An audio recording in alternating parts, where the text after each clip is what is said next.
Hi guys, another very quick video for you. We're going to be comparing three cameras, A6500, Canon 5D Mark III and the A7S.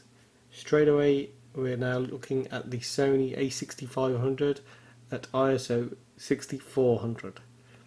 All the settings are the same. I'll talk to you about it in a minute, but what we're currently looking at is A6500 at ISO 6400. Going to be moving over to the Canon 5D Mark III, and again we're looking at 6400 ISO on the Canon. The settings for all cameras are exactly the same, and the focal length is exactly the same as well. So we're currently at f4 and shutter speed of 50, and they're all shooting at 1080p. 28mm lens on all of them.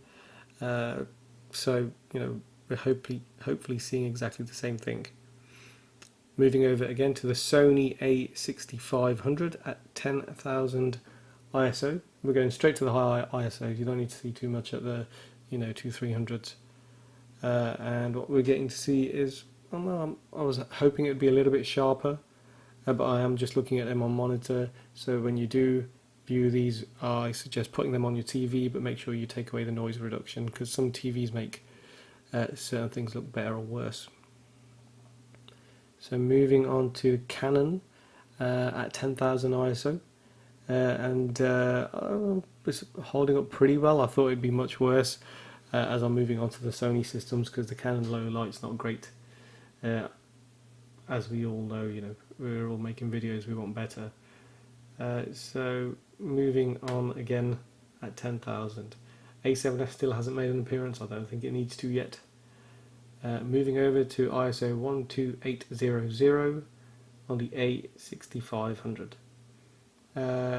Bumped it up slightly to f8 now to make things, we don't want to make everything bright. We want to keep it exposed so we can see the detail, we can see the noise. I've seen a lot of videos where people just keep bumping the ISO up and things are getting brighter and brighter. Why is it getting brighter? We need the exposure to be pretty good. So again, it doesn't look that sharp on my monitor, but let's hold it up against the Canon. Canon always looks soft anyway. I think we established that as soon as A7S made an appearance. And this is as high as the Canon goes. You can go higher, but they're not recommended.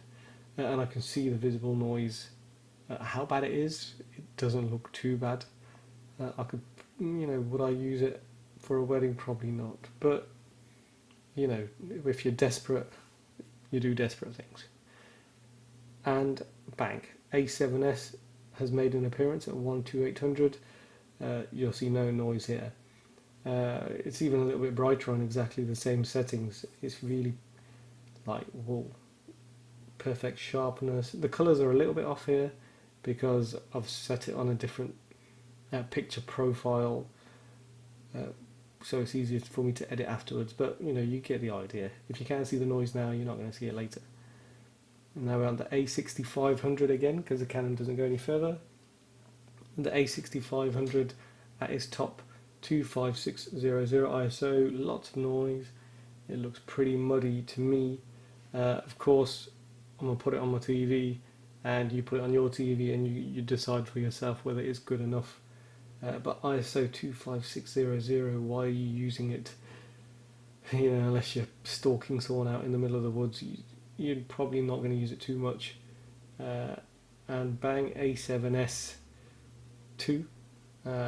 Again, this is ISO 25600, so you're getting to see, and the A7S will get up to like 1 million or something, and it'll hold itself. So that was the quickest comparison I think I've ever done. It's taken me about 5 minutes to set it all up and record it. Please leave your comments. Am I going to buy the A6500? It all depends how well they do in this test. If it's not that big of an upgrade, why do it?